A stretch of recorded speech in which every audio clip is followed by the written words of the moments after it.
Thank you, Secretary Favila. Other cabinet members,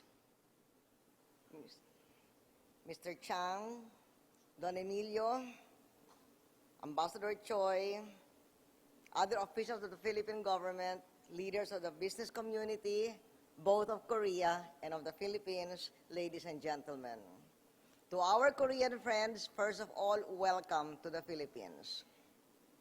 And to Manila Bulletin and the Mail Business Newspaper, congratulations for organizing this business forum. It is a testament to the strong and mutually beneficial relationship that has characterized the ties within the Philippines and the Republic of Korea. As mentioned by Mr. Chang, I am very proud that in 1950, the Philippines participated in the Korean War by virtue of a congressional resolution authored by my father, who was then congressman and chairman of the Committee on Foreign Relations.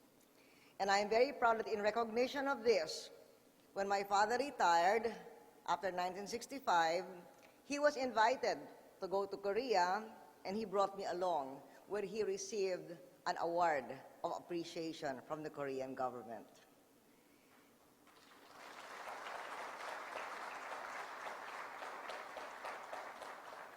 And now I'm equally proud that in celebrating this year, the 60th anniversary of the establishment of our relations, I have the honor to declare 2009 as Philippines Republic of Korea Friendship Year.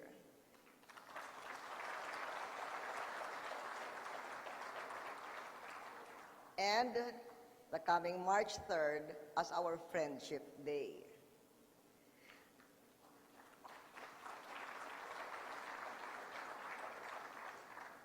As we have heard from the speakers earlier, the partnership within our two countries is hearty and robust, especially in terms of economic and people-to-people interaction. Our number one tourists to the Philippines are the Koreans. And with students and retirees, as mentioned earlier, there are twice the number of Koreans in the Philippines as Filipinos in Korea. When I made my state visit to Korea in 2003, the number of Filipinos in Korea was the same as the number of Koreans in the Philippines. But today, there are twice as many Koreans in the Philippines as Filipinos in Korea. Maybe that means something about how Koreans like being in the Philippines.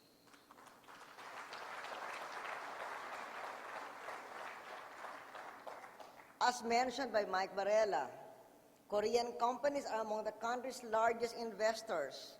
There are about 900 Korean companies operating in the Philippines.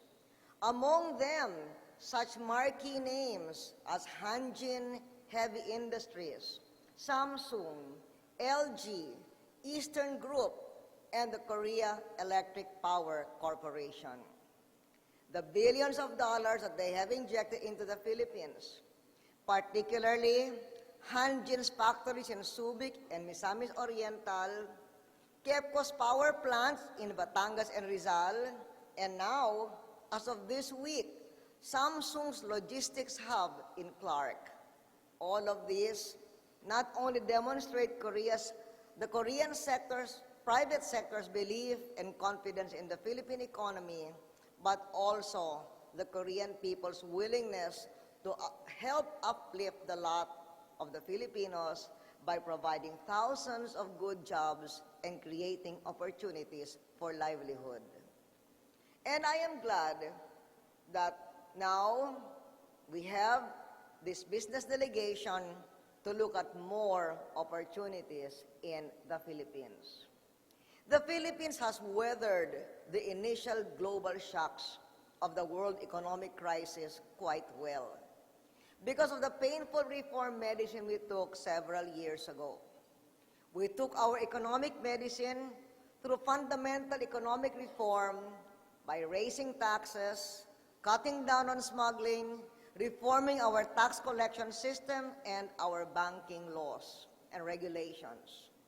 Our reform moves paid off with revenue for investments in human and physical infrastructure and an economic performance that has seen 36 consecutive quarters of growth over the last 8 years, including 8% GNP growth in 2007 and 6% GNP growth in 2008. And I am hopeful that the G20, especially under the upcoming leadership of the Republic of Korea, it will make positive strides in engaging both the developed and developing world and coordinating effective responses to the global crisis. I also hope that we develop a series of closely consulted and meshed regional alliances to complement the G20, or what hopefully will become even a G30.